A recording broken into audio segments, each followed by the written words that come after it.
ẹ̀yin èèyàn lé akí bàbá wa ọba Ògúnládé Aládétóyìnbó bàbá wa Dèjì of Àkúrẹ́ akíyín ọlọ́run alọ́rẹ̀ mi yín o parọ́pò akíyín bí a ṣe mọ bàbá kábíyèsí jẹ́ èèyàn kan tó jẹ́ pé olóòótọ́ èèyàn ni wọ́n. Parọ́pò jẹ́ èèyàn kan tó jẹ́ pé gbogbo àwọn ènìyàn ní gbogbo àgbáyé ni wọ́n ní respect tí wọ́n dẹ̀ ń kan sára sí wọn fún iṣẹ́ takuntakun tó ń ṣe. Mo kí kábíyèsí o, ẹ máa pẹ́ lórí ìtẹ́ o ní agbára Ọlọ́run. Mo wólẹ̀ fún orí adé o. Ẹ̀yin èèyàn wa, ẹ rí pé mo ṣe bẹ̀rẹ̀ lénìí ó yàtọ̀ nítorí pé a ní láti júbà àwọn ọba aládé. Mo kí gbogbo ará ilé lóko àti ní ẹ̀yìn odi ìpè ẹ káàbọ̀ sí Mashola Gist TV. Gist ti tiẹ̀ ní ohun àrà ló bá dé nítorí pé wọ́n ṣe meeting kékeré láàrin bàbá wa Dèjì of Àkúrẹ́ àti parọ́pò àti kábíyèsí àti màmá Queen àti Queen Naomi. Wọ́n dẹ̀ béèrè ìbéèrè lọ́wọ́ Queen Naomi pé kí ni ìgbésẹ̀ láti tẹ̀síwájú. Ìpè parọ́pò bí wọ́n pé ṣé wọ́n fẹ́ kí wọ́n yọ̀ǹda wọn. Wọ́n ní Queen Naomi ní rárá o, àwọn fẹ́ dúró ti ọkọ àwọn ni. Ẹ mọ̀ pé gist kan tí mo ṣe, mo ní Ọlọ́run bá Queen Naomi sọ̀rọ̀, wọ́n gbóhùn Ọlọ́run. Ọlọ́run dẹ̀ sọ fún wọn wípé ìjà wọn ni òun jà, wípé ibi tán wà yẹn ọ̀nà ni. Bí a ṣe gbọ́ allegedly ẹ̀yin ará ilé, bí mo ṣe máa ń sọ fún yín, mi ò bá wọn gbénú palace o àti Queen Naomi o àti kábíyèsí, kò sí ìkọ̀kọ̀ tí mo bá gbé. Ṣùgbọ́n tó bá jẹ́ lóòótọ́ ni gist tá à ń gbọ́ yìí, a ní ká wá torchlight sí ni.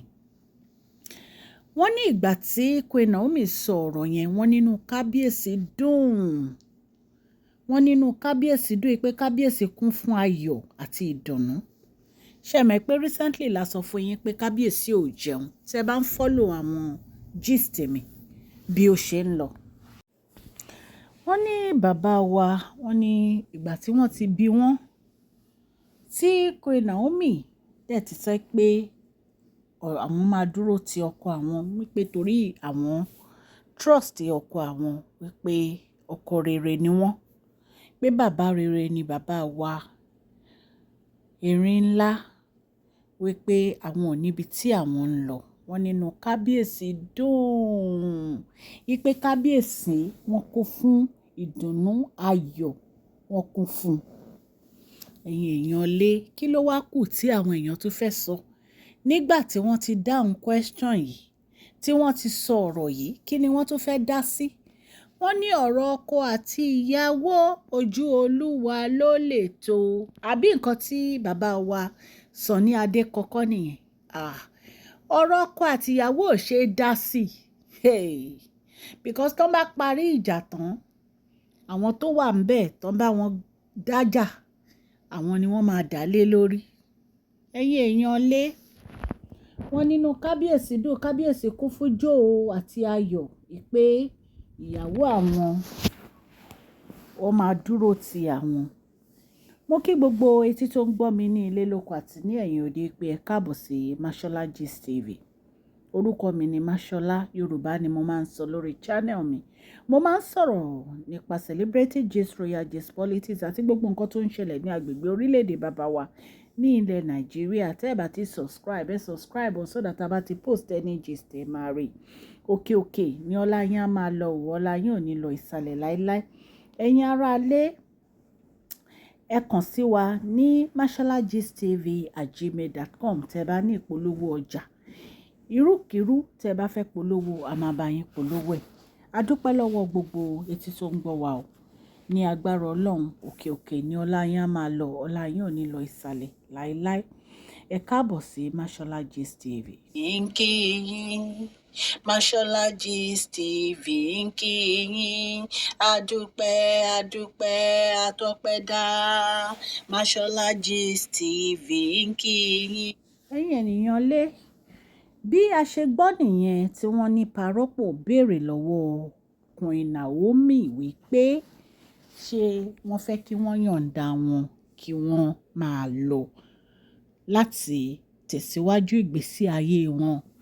Wọ́n ní Queen Naomi ní rárá o, àwọn fẹ́ dúró tọkọ àwọn ni o. Ìpè nítorí àwọn nífẹ̀ẹ́ kábíyèsí, àwọn dẹ̀ trust kábíyèsí.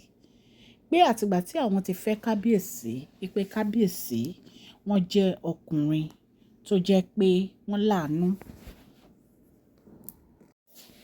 Ẹ̀yin ènìyàn lé, ẹ̀yin náà dẹ̀ mọ̀ wípé gbogbo nǹkan tí Queen Naomi bá sọ, nǹkan òtítọ́ ni nítorí pé ọmọ Ọlọ́run ni wọ́n. Ọlọ́run ń gbénu wọn. So ìgbà tí Parọ́pọ̀ àti bàbá wa Dèjì of Àkúrẹ́ tán ti béèrè lọ́wọ́ Queen Naomi tí Queen Naomi dẹ̀ ti sọ̀rọ̀ wípé àwọn ò níbi táwọn ń lọ, àwọn fẹ́ dúró tọkọ àwọn ni. Wọ́n ní tí ìyàwó bá ti mọ ojú ọkọ tán kí alárinà kó yẹ̀bá, àbí ẹ̀yin aráalé. So wọ́n ní inú kábíyèsí dùn, wọ́n ní inú bàbá kábíyèsí dùn, wọ́n ní inú bàbá wa Dèjì of Àkúrẹ́ dùn pé wọ́n dẹ̀ ṣàdúrà fún wọn. Ẹ̀yin aráalé kò jẹ́ bó ṣe jẹ́, a gbọ́ gist àníkà mú wá fún yín bí mo ṣe sọ, alẹ́ ìjì ni o. Bí mo ṣe gbọ́ ni mo ní kí n mú wá fún yín tó bá jẹ́ pé lóòótọ́ òun ni gist yìí. Mo dúpẹ́ lọ́wọ́ gbogbo etí tó ń gbọ́ mi o ní ilé lóko àti lẹ́yìn odi. Ọlọ́run ọba aláàánú á bá mi ṣàánú fún yín o. Ilé àti ọ̀nà yín kò ní bàjẹ́ o. Ìmọ̀ ọ̀tá lórí yín á dòfo àti èmi náà tí mò ń sọ̀rọ̀. Ọlọ́run Elédùmarè á bá mi gbọ́wọ́ yín sókè o. Ẹ ní tọrọ jẹ, ẹ ní tọrọ mu. Ọwọ́ yín ò ní kan ìsàlẹ̀ àpò ní àṣẹ Ọlọ́run. Please share this video, like and subscribe. Ẹ má gbàgbé kẹ́ fún fídíò yìí ní thumbs up o. God bless you all.